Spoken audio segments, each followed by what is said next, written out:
Austrian football is back with league football, Cupsets, European qualifiers, sold-out stadia and transfer sagas all in full flow. It is time for another episode of the Other Bundesliga podcast.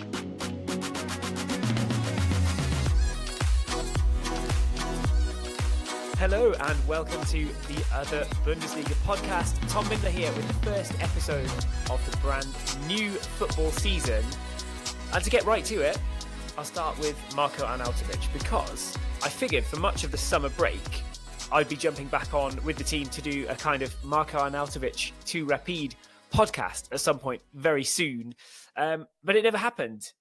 It never came through, his move to Rapid. He ended up at Crvena Zvezda, Red Star in Belgrade. And before we get into the kind of meat and drink of today's pod, I'll just start with that. It seems to me that that's probably the right move, all things taken into account. It seemed like Rapid were really willing to get the sponsors together, to get the fans on side, a lot of interest, a lot of excitement in that transfer, which was great. It was really cool to have that kind of interest, but they were trying to scrape together a lot of cash to make it work with Marko Arnautovic. He doesn't seem to have too much of a thing for Rapid. He doesn't really necessarily care about the team. And you saw afterwards, he signed to Red Star, got this hero's welcome. They've broken the bank to try and make it work with him. He can go and then maybe be a champion there. Would have been tough to be champion with Rapid. Obviously would have been incredible if Arnautovic had led Rapid to a league title. But can you imagine him if things get tough, kind of playing against your VSG Tirols? I'm not sure it really would have worked out for him at Rapid. And you heard his dad, like in the last couple of days in the media, his dad was basically calling Rapid a bunch of idiots, said they were too worried about Marko Arnautovic being kind of bigger than the club. And I think for me, that kind of says it all, that he probably would have been too big for the club and maybe wouldn't have been the most reliable player to kind of absolutely stretch your budget financially for. So Rapid opted against it, or Marko Arnautovic's team opted against it, and he's gone to Red Star Belgrade. Anyway, that was something that was sort of hanging over during the summer. We always thought that would come through. It didn't, but it really feels like last season has only just finished, to be honest. I think especially with the Club World Cup, the Women's Euros in Switzerland, which was amazing with the free transport with your match tickets and stuff. It was so cool being in Switzerland this summer. But the gap between the seasons has just absolutely flown by. We're straight back into cup football, into European qualifiers, all of that stuff. So there's loads to discuss. But before I get down to it for today's episode, I just want to say a special thanks to everybody who chipped in on buymeacoffee.com/Other Bundesliga. That is buymeacoffee.com/Other Bundesliga. A couple of people very generously donated. Somebody donated like 10 beers. You can just donate 1 beer, 2 beers, whatever you want. Thank you very much to everybody who has done that and supported the pod. It's really important for us to have a little bit of income, as we don't have big sponsors. We don't have any sponsors really. So we're just doing this on our own budget. So it's really, really helpful and much appreciated when people chip in a pint or two, which we enjoy at the football. Obviously, if you see us at the games, do come and say hi to us. Always nice to see people who know the pod or know our social media channels. But Buy Me a Coffee is the place that you can chip in. So thanks a lot to those who've done that. We've just been out and about around the country for sort of league football, for cup football, for European qualifiers. But I'll start with the Austrian Cup, because that was what kicked off domestic football in Austria last week. So maybe that's a good place to start. And we had a few shocks, some great draws for the first round.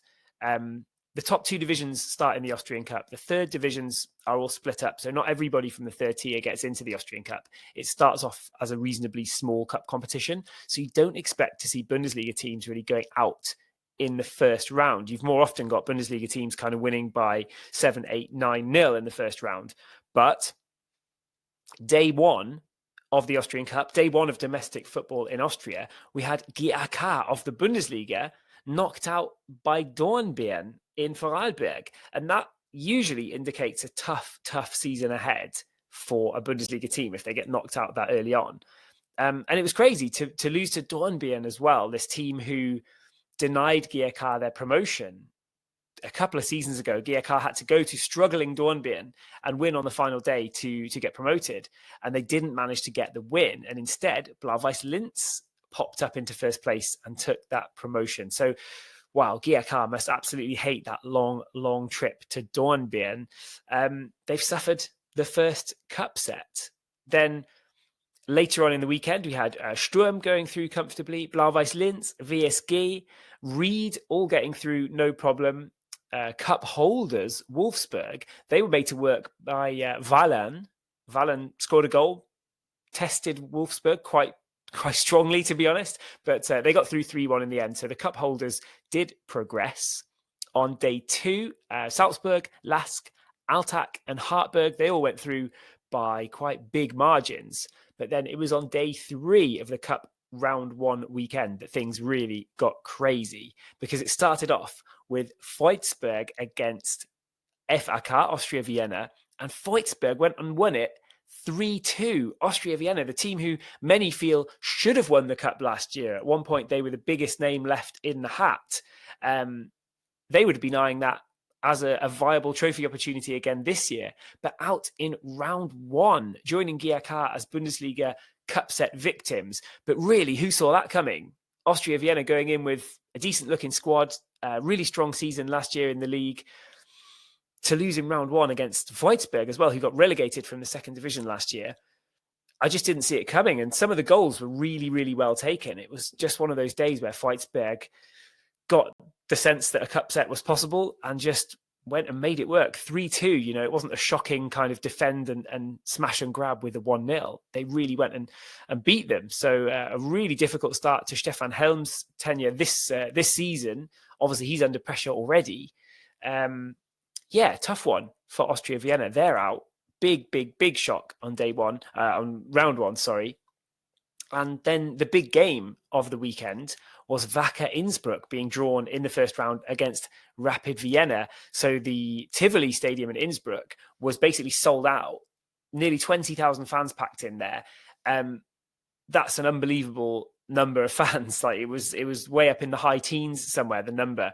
I can't remember exactly what the figure was now, but basically as good as sold out at the Tivoli Stadion. And it's the first time in years that the Tivoli's been sold out like that. It was quite a special atmosphere. Really cool to get down to Innsbruck for that game. Obviously, Rapid brought a decent contingent of, like 1,000 or 1,500 fans. I thought once the away end was full, what you're going to see is then like the home end's kind of close to the away end, everything sort of down that side of the stadium. I thought that would probably be packed with Rapid fans. And there were some mixed in there. But you have to say credit to Wacker Innsbruck. Like they are a big name, obviously, a big draw, a big historical team in Innsbruck. Everyone wants to see them kind of back doing well, bringing football really back to the big time in Innsbruck. But they certainly have the fans. I know it's sort of fair weather fans. It's a huge cup game in the first round. But really, there were not many Rapid fans dotted around. We did see a little bit of trouble, actually, when Rapid scored sort of behind us. But it was just tiny pockets of Rapid fans. Basically, everyone in the whole of the rest of the stadium was in Wacker Innsbruck shirts and supporting FC Wacker. And man, did they give it a good go. Rapid kept misplacing passes. Wacker Innsbruck were like cutting off the passes all the time. They stopped Rapid from getting any momentum. Yes, there were some decent chances. The Wacker Innsbruck goalkeeper, bearing in mind this is a team who've just been promoted from 5th to 4th to 3rd. They're nowhere near Bundesliga football right now, but their keeper had a great day. They kept Rapid quiet for a long time. And it was unfortunate for Wacker, really, that late on in the game, the keeper, I was down in that sort of end of the stand, and I thought he probably should have caught it. He sort of punched one, which wasn't really under too much pressure. And eventually that didn't really get cleared.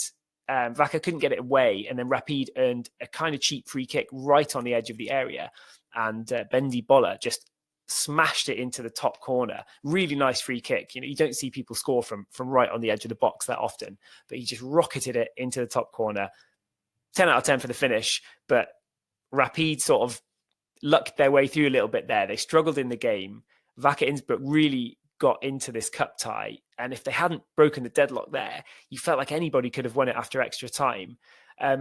Rapid even got luckier right at the end as well. I think in the 89th minute it was, Yilmaz headed in for 1-1, and it wouldn't have been much less than Wacker Innsbruck deserved to take that back to 1-1 and take it to extra time eventually anyway, at home with the crowd behind them, Rapid struggling a bit, and the referee chalked it off for I don't know, a push in the box before the header went in. It looked very, very soft. The defender, sometimes when you get beaten in the air and you get like a hand on the shoulder or a hand in the back of the defender and they just go down and kind of hope.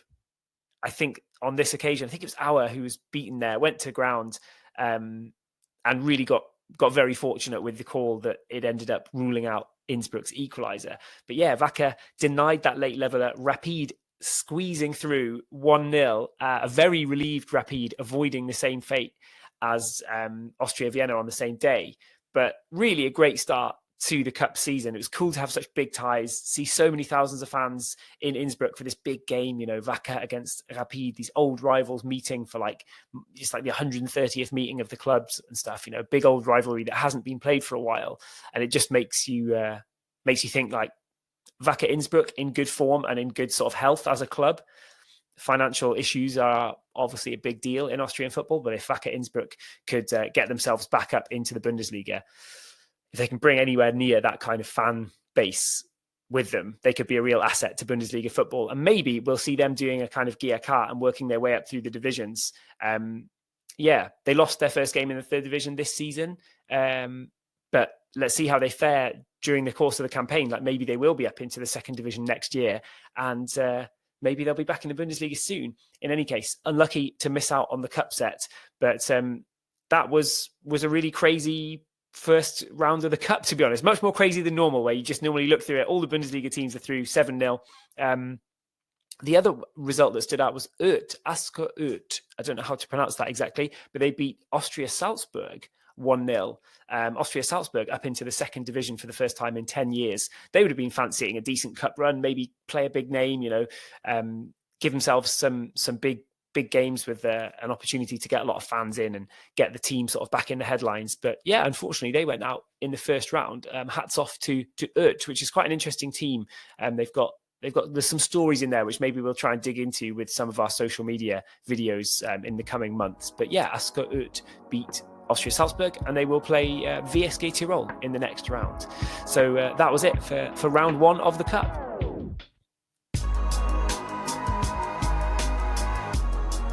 Welcome back to part two of this episode of the Other Bundesliga podcast. For this section, I'll try and whip through the European qualifiers rather quickly. We've had a few already, but we're not too far into things just yet.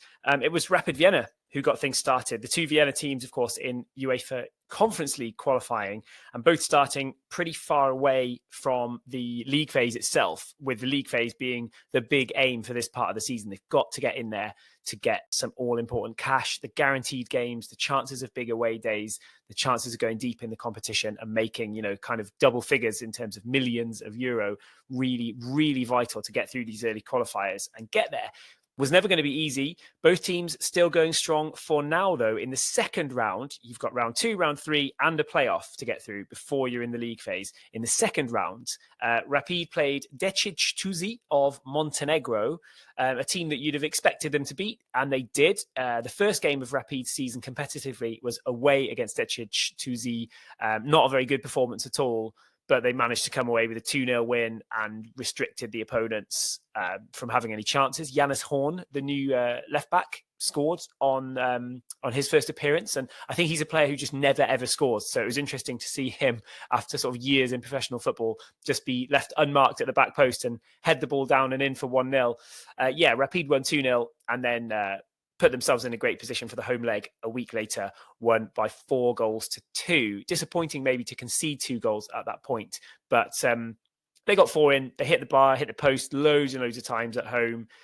Never really looked in any kind of doubt in the tie since that goal from Horn put them 1-0 up away in the first leg. So a comfortable passage through the second round, and they will meet Dundee United of Scotland. It was going to be Dundee or Una Strassen of Luxembourg. And I think for me, Dundee United, although they're probably the better team, they're also the better draw there. When you get these kind of teams like Una Strassen, I don't know, they remind me a little bit of Vaduz, who Rapid obviously slipped up against a few years ago, like a kind of Luxembourgish, unknown quantity, maybe almost more dangerous in a way. I think famous last words, obviously, but I think Rapid will be too strong for Dundee United. Dundee will travel with good fans.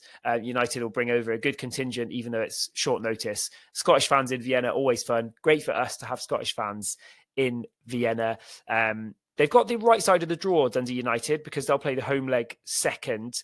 But I think that makes the home leg for Rapid next week really important. They've got to set their markers down, get a good win at home, and I think they are good enough to actually get the job done and kind of see it off at home. But that being said, if they struggle for goals, if they let Dundee United get into the game, they've got the right end of the tie. Like I said, if Dundee United can hold on to Rapid and maybe, just finish losing 1-0, get a 1-1 draw, something like that, they'll have a really good chance taking that back to Scotland. So an interesting tie, but I'm glad they've drawn Dundee United. I think it's a good draw. It's going to feel like a proper European night. Dundee United fans will enjoy coming over.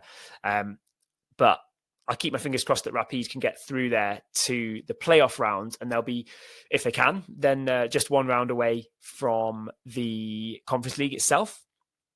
You've got Austria Vienna as well. They played against Speri of Georgia, which is, not the most kind of glamorous opponents. The second division side from Georgia. I'm just going to look some of these things up now. But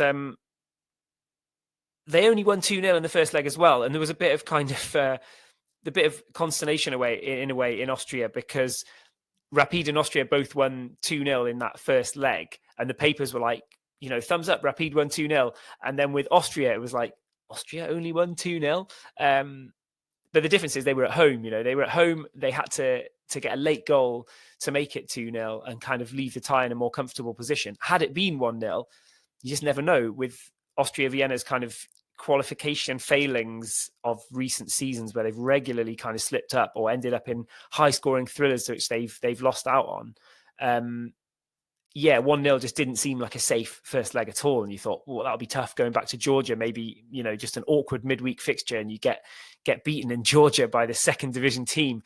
That didn't happen. Panic stations, completely wrong. They won 5-0 away and sailed through 7-0 on aggregate. So in the end, no problem for Austria Vienna. Now they play Baník Ostrava of Czechia, which is just going to be a big, big step up. I think that's just going to be a good test for them. They haven't really displayed much in terms of European credentials in recent seasons. They seem to have a bit of a bigger squad. They've got a little bit more cover this year for more sort of key positions. So I'd like to think that they can do it as well. But I'm probably more confident that Rapid will beat Dundee United than I am that Austria Vienna will beat Baník Ostrava. But fingers crossed for both of them again. It would be amazing if both Vienna teams can get into that playoff round and get closer to the Conference League. And if they can't make it to the Conference League, at least you want them to be picking up points for the coefficient, which, to be fair, they did, both winning both of their games, and through they go. So a bit of money in the bank, a few 100,000 for that. It's all the start of something, maybe the start of some good European journeys for the Vienna teams. Salzburg, they got through as well. They didn't win both of their games, but they easily did enough to get through in the UEFA Champions League. They started as well at the second qualification round, and they played SK Brann of Norway. And actually, it was really nice. Salzburg asked me to commentate for those games. There's a world feed that goes out if you're not in Austria and you're not in Norway, the two competing countries. Anyone else who watches it from different countries can see this world feed of the game. So I did the commentary for that, and I'm going to do the commentary for their next game this week, which is a spoiler because it says they got through. They won 4-1 actually away in Bergen in Norway. And from that point, the tie was just over. Brann actually went 1-0 up. There was a long ball. The keeper got the assist. It sort of bounced over the head of Rasmussen, the defender, who struggled, which is a bit of a worry because he's 28. He's been brought in to not be one of the young faces in defence, to be a bit more experienced, but he got beaten by the bouncing ball. There was a good finish to make it 1-0. Schlager came out, couldn't quite get there in time. 1-0 Brann, and you thought, are Salzburg going to start the season on the back foot? But they had a great second half. Oscar Gloch clipped the ball through the defence brilliantly towards Dorgeles Nene, and he just finished it on the turn on the volley into the bottom corner. And from that point, it was like a Salzburg rout, basically. Onisibo scored, Kiergaard came on and scored. They ended up winning 4-1. Just completely killed off the tie, really, in that first leg, and took it back home to Salzburg a week later. the one thing you don't want to do when you're leading the first leg 4-1 is concede the early goal. And they conceded 2 minutes in. It was literally like 100 seconds into the game. Bran just like ran down the right-hand side and just smashed a shot into the bottom corner. It was a lovely finish. Caught Salzburg off guard a little bit, but credit to them, Kiergaard smashed in a free kick. A little bit like the Rapid one, actually. I said you don't often score from the edge of the box, and there's 2 in this podcast alone. Kiergaard hammered in the free kick from just outside the area, just powered it past the keeper, and Salzburg equalised quickly. So any kind of momentum for SK Brann was gone. And then it started really hammering down with rain. Salzburg just kept Brann at arm's length, ended up winning the tie 5-2. Through they go, a step closer to the Champions League. But crucially, because of the path that they're in qualifying, they're into the 3rd round of Champions League qualification. But even if they lose that now, they will still go into the Europa League Group League phase, which I think is really important because they've got tough qualifiers coming up. You know, they play Club Bruges next from Belgium, who I think, although Salzburg have got a good history against Club Bruges in Champions League games, I think the picture's kind of changed a little bit in recent years. Salzburg are not the team that they used to be. Bruges are probably better than the team that they used to be when they were kind of group stage fodder in the Champions League, maybe finish sort of 4th or 3rd in every group that they're in. They're a better team than that now. I think Club Brugge will be the favourites for the game against Salzburg in the next round. And it's key then to have that backup. They're already in Europa League phase, like guaranteed. So they've got all those games. They've got all those chances to make money, bring in points for the coefficient. They could go deep in the Europa League as well. In a way, I think I'd rather see FC Salzburg play Europa League football this season than Champions League football, where they would be sort of scrapping around for 1 or 2 wins again in most sort of realistic estimates. Yeah, there would be some big games, but they're not going to get many points in them. Europa League, however, might be just the right level. So important to have that secured. If they play Club Brugge, I mean, if they beat Club Brugge, then that's incredible. But then they would still have to get through another round with even tougher opponents. So the Champions League looks pretty distant, I think, for Salzburg. Good to have Europa League in the bank. The other team talking about Europa League is Wolfsburg, the cup winners, of course. They start in Europa League qualification. No one else started in Europa League qualification from Austria. It was all Conference League or Champions League. But Wolfsburg are in Europa League qualification. They've got a very tough draw against PAOK of Greece. Stefan Schwab, of course, from Rapid Vienna, went out to PAOK a few seasons ago and established himself there for a long time. So a few links between Austrian football and PAOK. But I mean, it's not the toughest draw they could have got, but it's up there, I think. I don't have great hopes for this Wolfsburg team getting anything against PAOK, to be honest. So that would put them down into the Conference League playoff round, and they would still need to win against somebody in the Conference League playoff round to get to the Group League phase, at least of the Conference League, which, again, for the same reasons as everybody else, it would be big to see them at least in a Group League phase. You've got to get there. You get all those guaranteed games. So I mean, who knows? Maybe they can get something against PAOK, but I think it's going to be a step too far for VRC. I'm sort of eyeing the Conference League pathway, hopefully maybe for them then in the next round. They'll at least be in that playoff, so 1 round away from Conference League phase.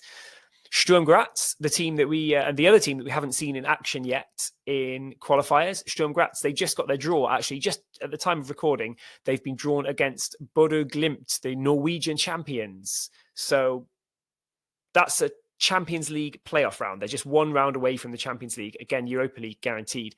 But that's a tough draw. It couldn't have been much tougher for them. I know it might not sound that big. Bodo Glimt, they're not a huge name, but like they're Norwegian champions for a reason. They've been to the semi-finals of a European competition very recently. Like, this is a proper European team. And there were easier teams in that draw. There was like Lech Poznan, I think, you'd have probably fancied Sturm maybe against Ludogorets, Razgrad. I know they're always champions in Bulgaria, but I think Sturm might have done better against Malmö, teams like that. Bodo Glimt, that being said, it's a doable tie for sure. Like, both teams will fancy it. I reckon Bodo Glimt will definitely see themselves as the favourites. I think Sturm will fancy their chances in the game too. So same goes for them with Salzburg. If they get through to the Champions League, great. Loads of money involved, perfect, but you'll be scrapping away and really trying to make something work in the Champions League. It would be weird to see Austria not having a Champions League team at all this season. So fingers crossed that Sturm do get in. But again, if it ends up being Europa League, I think that's fine. That's how it looks in the European picture right now. Really looking forward to some of these ties, especially I think Rapid Dundee United this week. That's going to be a good one. I'll definitely try and be down in the stadium for that. Scottish teams always bring some fun.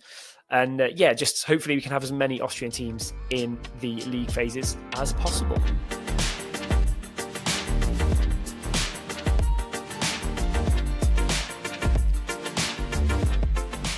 Right then, welcome back for part 3, the final part of today's Other Bundesliga podcast. It's time to talk about the Bundesliga itself. Usually we lead with that, but we haven't caught up since the early kind of transfer part of the summer.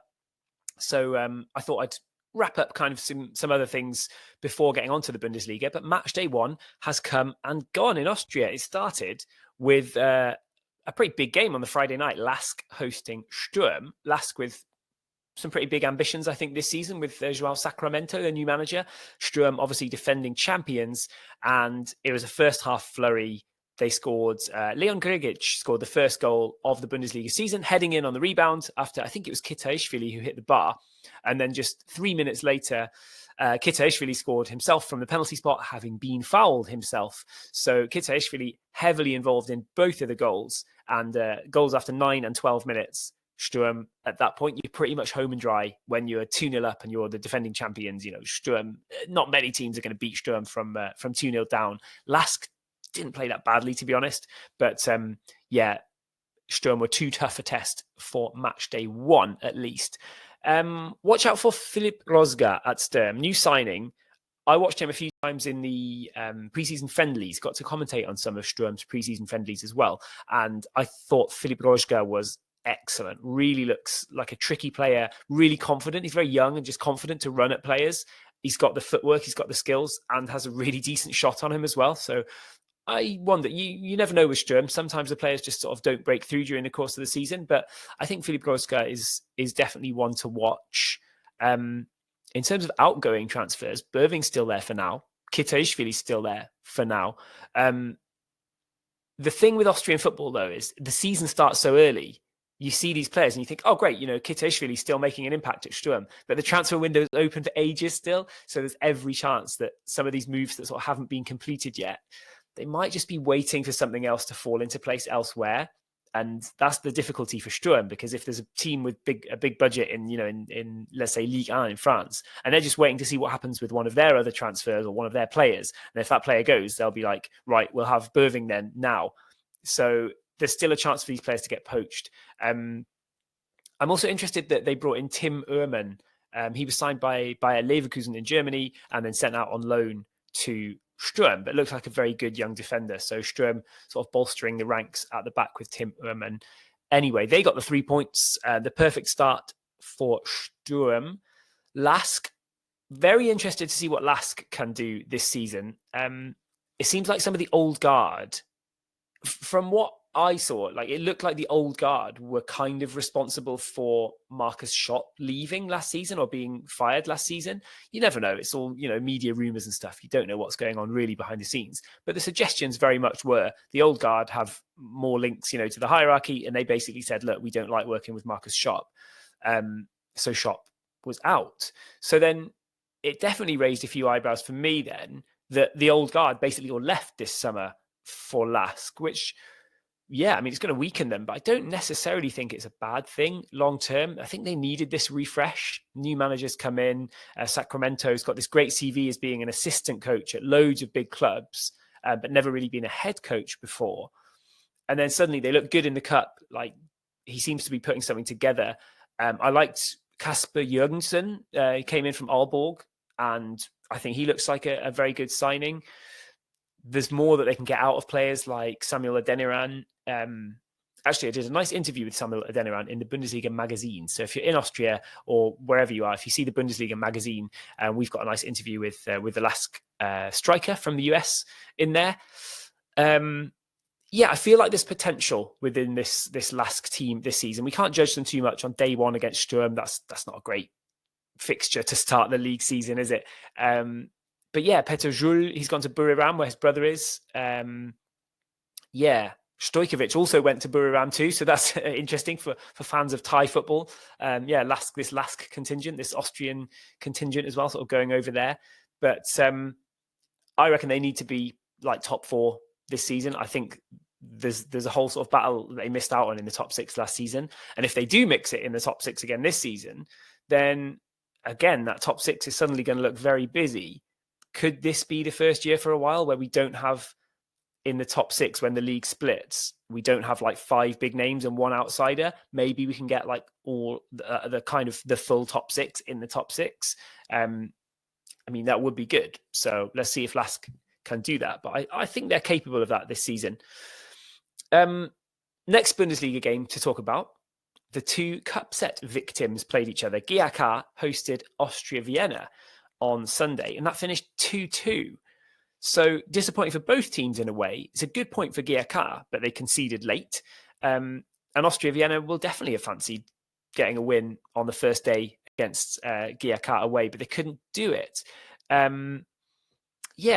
The 2 Cupset teams. Sakaria scored for FAK, for Austria Vienna, at his former home in Graz. Good to see Sakaria back in Austria after all the problems he had, like sort of got phased out at Sturm Graz. A lot of the fans felt that he could have been a key player and just sort of, just didn't play things the right way, ended up out of the club. Now he's back in Austria with Austria Vienna. Eggestein looks really good as well.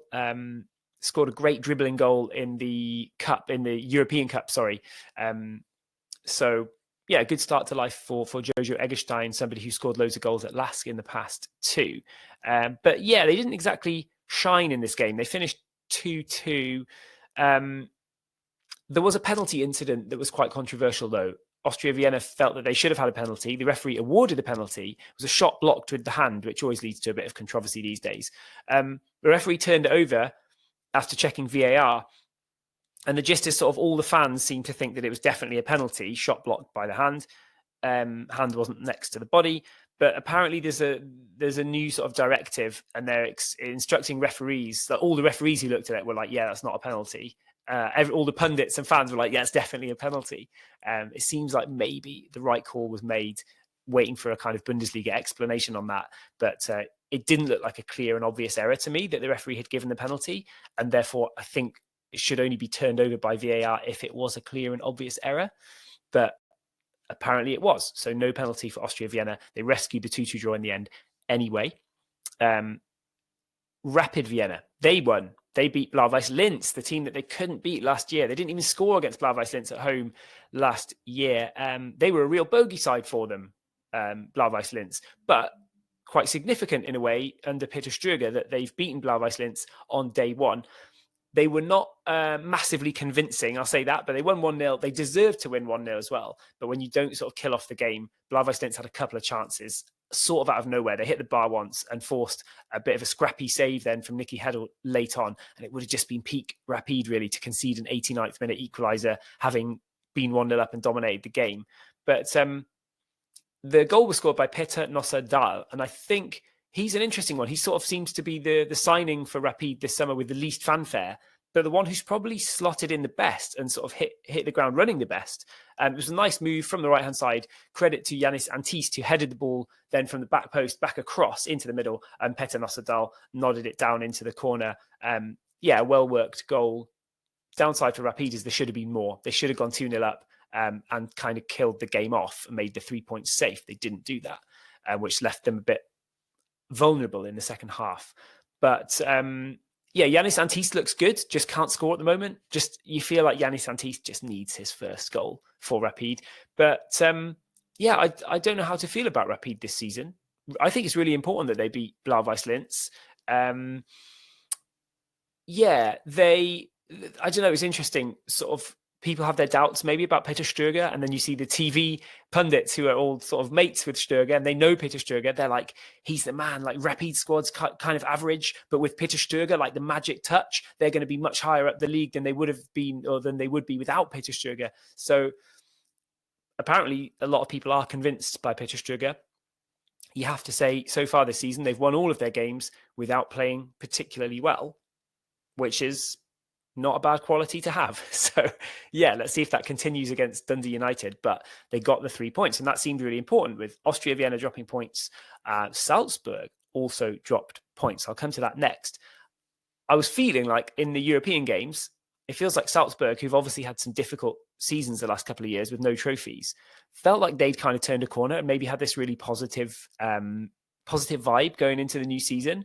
The team feels like galvanized. I think they've gone and played Club World Cup. They got a win there. They put some really good performances in the Club World Cup. The only team that's beaten them all summer is Real Madrid. They earned loads of money. I think it was a good reset, like a mental reset for the team. They've gone out, they haven't stewed on their difficult season all summer. They've gone and had some fun in the US, played some football on a big stage. Now they've come back and they're sort of refreshed for a go at the league and cup again in Austria. But then that was sort of undone a little bit by the fact that they dropped points already. It's a very un-Salzburg-like result in years gone by. They dominated against Reed. They hammered Reed, expected goals and all that. They battered them. But a Salzburg team 3 or 4 years ago wins that game 4-0. This time they drew 2-2. They dominated, found themselves 2-1 behind, and again needed Vertessen to score a 96th minute equaliser to grab a point against promoted Reed. Rescue for Salzburg, but still not what they imagined. And like full credit to Reed. Great to have them back in the Bundesliga. 7,000 fans basically in the arena in Reed. So yeah, a really good addition to the Bundesliga. Nice to see Andy Leitner, the goalkeeper, back in the Bundesliga as well. Kind of an unsung Bundesliga goalkeeping hero for many years with Admira. Good point for Reed, but they will also be a bit crushed to concede in the 96th minute. Franz Kretzig of Salzburg even got sent off for a second yellow card late on after the 96th minute equaliser. So, an action-packed start for them. What else is there to talk about? I think that's about it, really, in terms of Bundesliga stuff. What I will say is, if anybody had VSG Tirol and Altac to both win by 2 goals on the first day, I never would have had that down. Both of those teams won very sporadically last year. Altac beat Wolfsburg, so like a really kind of big win for them. VSG Tirol picking up 3 points as well. Just didn't really see that coming. I mean, I know it's only match day 1, but if anybody had VSG Tirol at the top of the table after match day 1, then I don't think anyone had that on their bingo sheet. So good effort from those teams. Maybe a sign of kind of an upward trend. We're going to look back in 3 or 4 weeks and they won't have any more wins, and it'll just be a sporadic green spot in their previous matches, won't it? But still important to start the season on the front foot. And they managed to do that. I think the only things worth mentioning before I wrap this up are a couple of things from the second division. Austria Salzburg started off with a defeat against Austria Klagenfurt. So that was promoted Austria Salzburg against relegated Austria Klagenfurt. Klagenfurt won it. They get the 3 points to sort of fill up their points deduction. Definitely worried about them, as I've said on previous pods. Like financially this season, it's not looking amazing for Austria Klagenfurt. Austria Salzburg rather will be disappointed to start off with the defeat, but it's the start of a very long season in the second division. They're playing First Vienna next in Vienna, so that'll be a good one to see. 2 good teams there. First Vienna. Somebody asked us actually what we think First Vienna are missing for promotion. The truth is, I don't watch Liga 2 probably quite enough to know. I know sort of how the league picture looks. I know sort of what the teams are playing like, but I don't know exactly what they're missing in terms of personnel to make a tilt at the title. But they look like a good team, First Vienna, and I feel like they've sort of grown at the right speed. Like they've been in, they got up to the second division and they've been sort of immediately up near the top, but not really in the promotion mix. I wonder if they can get themselves in that promotion mix this season. They seem like one of the kind of most financially stable and maybe viable clubs in the second division to actually push up towards the top of the table. You had Admira, who just missed out last year. They'll be looking for promotion as well. So yeah, First Vienna and Admira, maybe like 2 teams from the edges of Vienna. Would be interesting to see them them like battling out for promotion. But I'll keep an eye on First Vienna. I'll get back to you on what I think they're missing in terms of personnel to get promoted. Maybe they're missing nothing. Maybe this is their year. But it's been it's been a good set of opening fixtures. I will wrap it up there for this first pod. I'll try and get the whole team back together very soon in the long haul, and we can talk about kind of predictions for the season, what we think is going to happen, who we're watching out for, all those kind of things. And we'll keep following, obviously, the European qualifiers as well as we get closer to the league phase. But that will do for now. Please follow us on TikTok, on Instagram, all of those platforms, on YouTube as well. You can find us at Other Bundesliga. We're making loads of interesting videos. We're doing some quizzes. We're doing some interesting trivia, like loads of Austrian football stories in video format, many of which have been really popular. So that's been really nice to sort of reach a wide audience with our videos. So please do follow us on there. And I'll say goodbye for today. And hopefully we'll be back soon with another episode of the Other Bundesliga. Thanks for listening or watching.